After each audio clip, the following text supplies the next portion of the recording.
Hi everybody, welcome to my homestead and welcome to my channel. My name is Jared. In this video I want to talk about the eclipse because there's some things I just learned about it that I didn't know before. Like this eclipse that's coming up on the 8th, it's just more and more interesting and strange the more I learn about it. So what I was doing is I was looking at AccuWeather because I wanted to know what's the weather going to be like where I'm going to see the eclipse. Is it going to be cloudy? And so I was trying to search for that. I came across AccuWeather. It says here, the final countdown is underway until the moon's shadow casts part of the United States into darkness for a few fleeting moments. And the deciding factor of whether or not people in the path of totality see the event may boil down to one thing: clouds. Now, the place that we're going to be driving to is about 5 hours away, a little over 5 hours. And I really don't want to drive all that way just to not be able to see the eclipse. Thankfully, I mean, and hopefully this changes, but they have this graphic that they put together to show you what the cloud coverage is expected to be like. And so if it's red, it's going to be high, like a high risk of cloud cover. Yellow is moderate. Green is low. And the place that I'm going to, it looks like it's right there on the border of yellow and red. So, you know, I'm still trying to decide like what we're going to do because, you know, maybe you would still get something out of it, even if there is cloud cover. I have no idea. I think we're going to go anyway. But as I was watching this video right here, this guy mentioned something really interesting that I didn't know. So let me show you what he said. Okay, so I'm going to go to this article. This is from NASA. How the 2024 total solar eclipse is different than the 2017 eclipse. Now, we've already covered many different things about this eclipse. I don't think I could put it all into one video. It'd be a long video, but I'll put the links for these videos right here in the description box below in case you want to know more. I noticed that it seems like the eclipses, they kind of go in like a reverse timeline order when you look at the church sites that they go over. I'll just explain that really quick. Okay, so this is how it goes.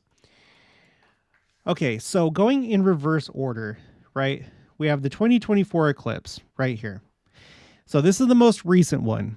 So it's like we're going back in time. It's almost like it matches the history of the church going forward in time. So let me show you what I mean. Here's the 2024 eclipse. I have the 7 headquarters of the church. So what we had was first we had Fayette, New York, right? That was the first headquarters of the church. After that, it was Kirtland. And then for a short time, it was in Hiram, Ohio. So we have these 3. After that, this doesn't really fit into my little theory here, but so you have these 3 headquarters of the church. Then you have Far West, and then you have Nauvoo, Illinois, and then you have Nebraska. And then what you have is, let's go to the next eclipse going back in time. So the most recent eclipse was the October 2023 eclipse that went over Utah. And the 7th headquarters of the church is in Salt Lake City. Now, the path of totality, or actually it was an annular eclipse. So the path of annularity for that eclipse did not go over Salt Lake City, but it did go through Utah. And we've also noted that, let me just do this again for those that haven't seen this. These are all the temples of the church that I have plotted on my Google Earth. And you'll notice that the path that went, or the path of annularity that went through Utah, it missed all the temples except for just this one that was in operation. At the time, the Manti Utah temple was not in operation. I think it's still not. I think the open house is going on right now, but they're about to rededicate it. But when the eclipse occurred, the only temple that was in the path was the Monticello, Utah temple. That was the only one in operation. So I find it highly unlikely that the one path that it could take to miss the maximum number of temples is the path that it did take. But anyway, so going back to this thing with like church headquarters. So there's the, Salt Lake is the current headquarters of the church. And then we know that at some point it is going to eventually go back to Missouri, and it's going to be in the New Jerusalem, currently where Independence, Missouri is. And so if we go to the 2017 eclipse, guess what city and what future city was in the path of that eclipse? New Jerusalem, Independence, Missouri. So you see what I mean? It kind of like, it's almost like the eclipses, they like present in a way the history of the church and the headquarters of the church going back in time. So that's just kind of an interesting thing. There's more to it, but if you want to watch more, watch this video that I did. It's almost an hour long. We've talked about President Nelson and how the last time that there was a total solar eclipse over the Sacred Grove was just a year after he was born. And now, at the age of 99, and being the president of the church, and being in his 7th year as president of the church, you have this other eclipse, like toward the end of his life, that's going over the Sacred Grove again. We've talked about the Ninevehs. I'm not going to go over the Ninevehs and the Salems like that. I think that's interesting, but it's not nearly as interesting to me as church headquarters or these church sites. Namely, the Kirtland Temple that we just recently purchased, and now about a month later, you have the eclipse that's going to go over the Kirtland Temple. That's very strange. You have these other church sites up here, Sacred Grove, Fayette, Mendon. Down here, you have the Kirtland Temple. We talked about Hiram, Ohio, Amherst. I'm not going to go over Mendon and Amherst, but I cover that in other videos. So, this is far more interesting to me than the other things like the Salems and Ninevehs. The 2017 eclipse went over Adam-on-Diamond, Far West, and New Jerusalem. And again, it had to take this path. It couldn't vary by very much. Otherwise, it wouldn't have included Adam-on-Diamond, or it wouldn't have included New Jerusalem. So in my mind, these eclipses are very like LDS oriented. It's oriented toward members of our church because these are our significant sites, including Utah over here and what we talked about with the temples. So anyway, but I do cover the Ninevehs and the Salems, and you can watch that. The last one I want to mention here, this is like one of my older videos. It's from 2 years ago, but X marks the spot, but what underlines the spot? 2 years ago, there was a significant tornado event that took place, and I have to follow back up on it, but they were thinking that it may have been the longest tornado, like the longest lived tornado, and maybe not the longest lived, but like the furthest that a single tornado had traveled. And if you watch that video, it parallels the path of the 2024 eclipse, like perfectly. And it like underlines this area where there's the intersection between the two eclipses, 2024 and 2017. It underlines perfectly, paralleling the path of the 2024 eclipse perfectly right here. It goes from, let me see if I remember how it went. It went from like Arkansas into this little tiny section of Missouri, and then it nicked Tennessee, and then it went up into Kentucky. But it was pretty much centered on this intersection. So there's been a lot of things about this eclipse. So now there's this that I didn't know before. In 2017, an estimated 215 million U.S. adults, 88% of U.S. adults, viewed the solar eclipse either directly or electronically. Now let's pause right here. I think that's significant because when it comes to signs, I think that the more people there are that witness an event, it's just like advertising. It's higher value. It's just like the Super Bowl. A lot of people watch the Super Bowl, and so that's why it costs so much to advertise during the Super Bowl, because it's a prime time to sell something or put across a message. And I'm sure that the Lord works the same way. He doesn't have to pay because he's the Lord. But whenever there's large events, it's a prime time for him to send a message. And a lot of people, I think, tune in. There were a lot of people that realized or felt that the 2017 eclipse was significant, both in our church and outside of our church. And I think even outside Christianity. With the eclipse that just happened in October 2023 on Israel 365, they took note of the eclipse that went over Utah because it happened just 7 days after the war started. And by the way, the person that wrote that article, Adam Eliyahu Berkowitz, I sent him an email because he's been doing like a lot of videos trying to clear up misconceptions about the red heifers, and he's directly in contact with the Temple Institute and the people that are actually going to do the eclipse. He's like right there. So I reached out to him because I had interviewed him before. I'm going to be talking to him either later this week or possibly next week, and I'm going to ask him all the questions about the red heifers, and we're going to get it directly from the source or somebody that's like right there that has contact with the source. So you can look forward to that. But anyway, he wrote an article for Israel 365 taking note of the eclipse that went over Utah October 2023. So these things do capture the attention of many people, and people view these events through their own religious lens and context. And so that's why I think this is important. That last eclipse, take note, 88% of U.S. adults saw in one way or the other the 2017 eclipse.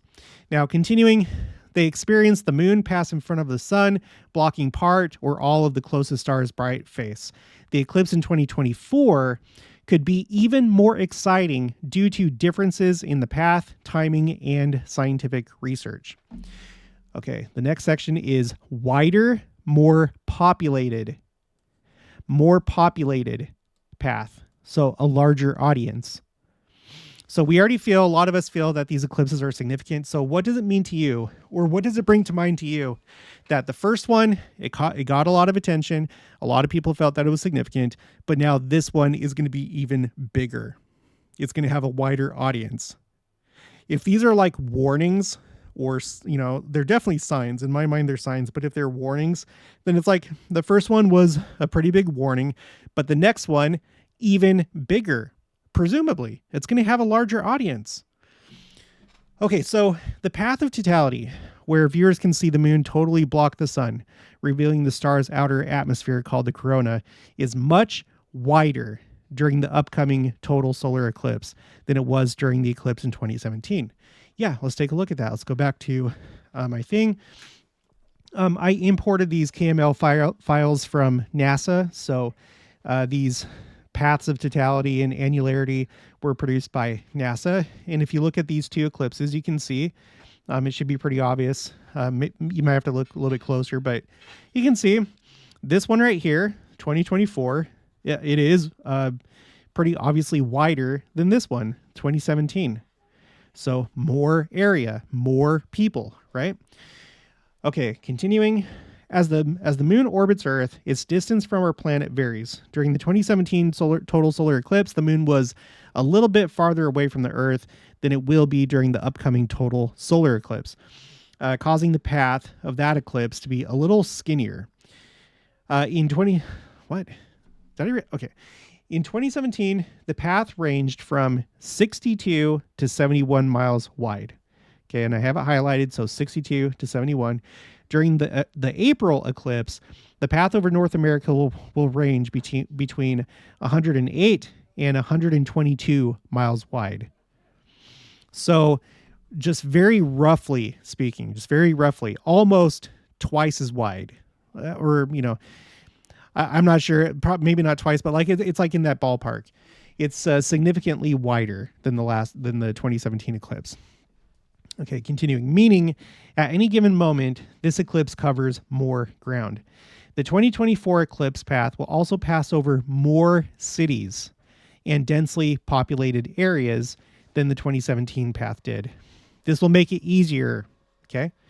So if the Lord's sending a message, more people, more densely populated cities, this will make it easier for people to see totality. An estimated 31.6 million people live in the path of totality this year, compared to 12 million in 2017. So if we're talking about the path of totality, yeah, it's more than double the amount of people that actually live in this upcoming path of totality. An additional 150 million people live within 200 miles of the path of totality. Okay, so here it is. And I pulled up this population map. Okay, so hopefully you're already familiar with this. If you live within the United States, this shouldn't surprise you. So here's the United States. This is the 2020 population distribution in the United States and Puerto Rico. And you can see there's a lot more people that live in the eastern United States. It's because of how the United States started and it was colonized, and the expansion westward. So a lot of people, stayed back east. That's why we say back east, because the people over here came from back over here. And so back east, and then you go out west. That's the language that we use when we describe east and west in the United States. So anyway, you have the eclipse in 2017. Just if you can see my, well, let me see if I can use, let me do this. I'll use my little drawing tool here. We'll change the color to red. Okay. So just roughly speaking, this isn't going to be like completely accurate, but it doesn't need to be. So the eclipse in 2017 went like this. Okay. Here's Kansas City right there. That's the only thing I know for sure. Then it came down, something like this. So you can see there aren't a whole lot of people over here. It's a lot more sparsely populated out west. And then as you come back east, there's more cities, a lot more, large cities and small cities and towns. Okay. So let's get rid of that. Now the one that's coming up next week, it goes like this. It goes from Texas about right here. It goes over Dallas, which is a very large city in the United States. Then it comes up here. It goes over, I think this is Indianapolis. And then there's Cleveland. This is, the Kirtland Temple is just a little bit northeast of Cleveland. And then it goes kind of like this and then through Maine. And so more of this eclipse falls within this populated area than the one back in 2017 that was more like this. You see what I mean? So looking at it that way, not only is this one going to be wider, but it's also going to go through a much, much more populated area. It's going to be a much bigger audience. Okay, back to the article. In April, totality will last longer than it did in 2017. 7 years ago, the longest period of totality was experienced near Carbondale, Illinois, at 2 minutes and 42 seconds. For the upcoming eclipse, totality will last up to 4 minutes and 28 seconds. In an area about 25 minutes northwest of Torreon, Mexico. As the eclipse enters Texas, totality will last about 4 minutes and 26 seconds at the center of the eclipse path. Durations longer than 4 minutes stretch as far north as Economy, Indiana. Okay, so not only is it a wider path of totality, not only is it going through a more populated area, it's also longer. The duration of, being in the in the shadow, it's longer. So it's just it captures your attention more. This is like a more extreme eclipse, I guess you could say, in this context. Okay, and then I also came across this. This is ABC 57, South Bend, Elkhart, St. Joseph. I think that's Indiana. It doesn't really matter. Let's go over here. Okay, CNN. When a total solar eclipse creates a spectacle in the skies over Mexico and North America on April 8th, it will mark the first time such an event has occurred in this part of the world for nearly 7 years, and the last time one will until 2044. So this is one reason you may want to consider experiencing this. Like right now, it's probably maybe a little bit too late to like try and get like a hotel in those areas. In fact, that's pretty much guaranteed. But if you're like me and you don't have to drive terribly far, let me go back to this. Like we're right here near Wichita. So we're just going to make a straight beeline to Arkansas and be somewhere over here.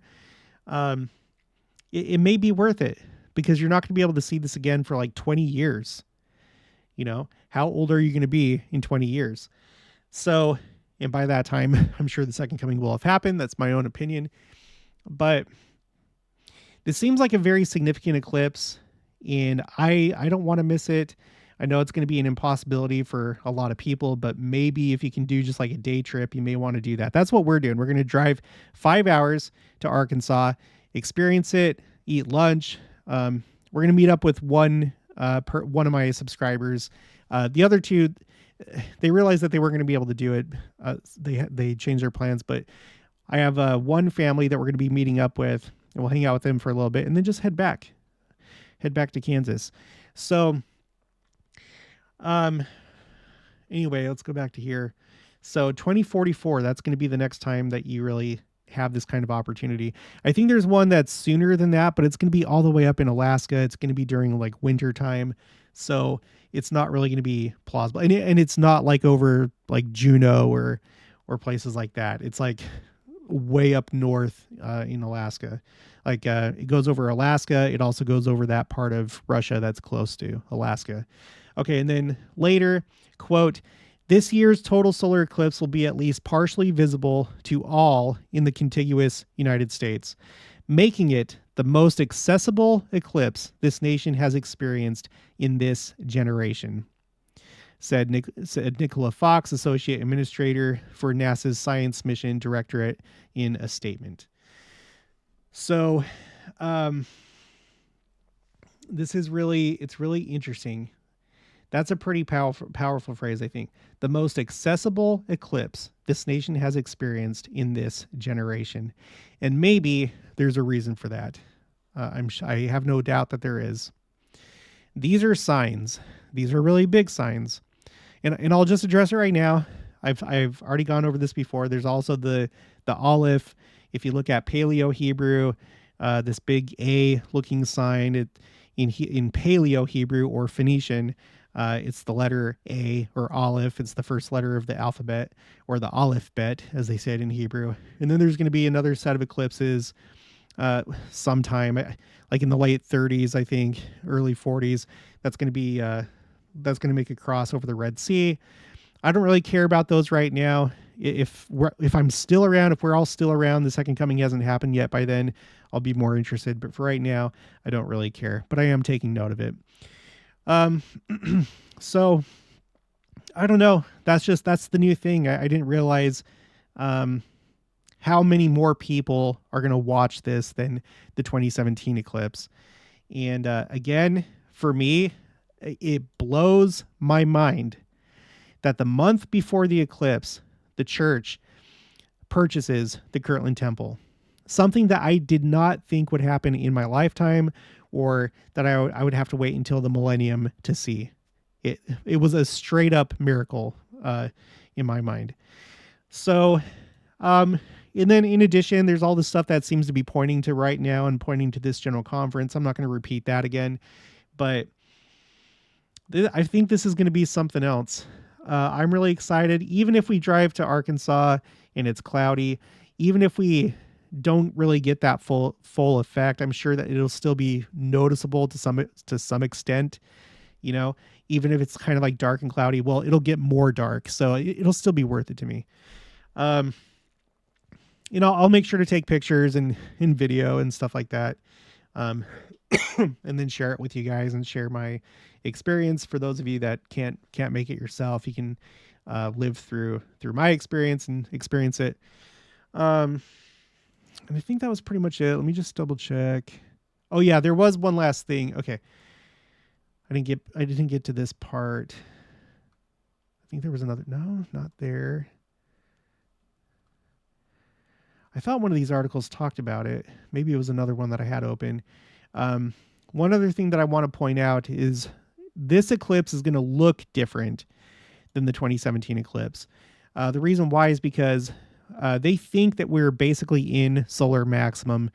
The sun goes through these periods of activity, like heightened activity and lower activity, and there are these 11-year cycles called solar cycles. We're in solar cycle 25 right now, and the eclipse is coming at a time when they think that we're at solar maximum.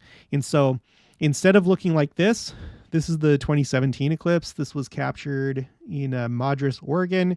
So you see the corona of the sun. It's going to look more like this. This is an eclipse during solar maximum in 1980. This was taken from India. So you can see just like how much more dramatic this second eclipse is. Again, I don't think that that's coincidence. I think that this is all part of the Lord's plan. in the signs that he gives to his children. I think it has to do with the second coming. And I definitely think it has to do with the church. How is it possible that these eclipses would go over like all of our significant sites from church history? And then even today, again, even though it didn't go over Salt Lake, it missed all the temples other than the Monticello, Utah temple. All three of these eclipses are very, very church oriented, you know, but even though you have all these Christians that aren't a member of our church, they still feel like it's significant for various reasons. There's so much more you can say about these eclipses. There's the little Egypt, you know, there's the whole thing about the Egypt imagery and the Hebrew calendar and just like on and on and on and on. But I'm far more interested in the fact that this seems to be geared toward us, members of the church. And it's coming at a time like right now when we have a president like President Nelson, like President Nelson, who is always talking about the second coming, and at a time when we just bought the Kirtland Temple. My gosh, this is crazy. So, all right. Well, that's going to be it for this one. If you haven't already, please make sure to subscribe, like this video if you liked it, leave your thoughts and opinions down in the comments below. Also, make sure to share it, and I'll talk to you guys later.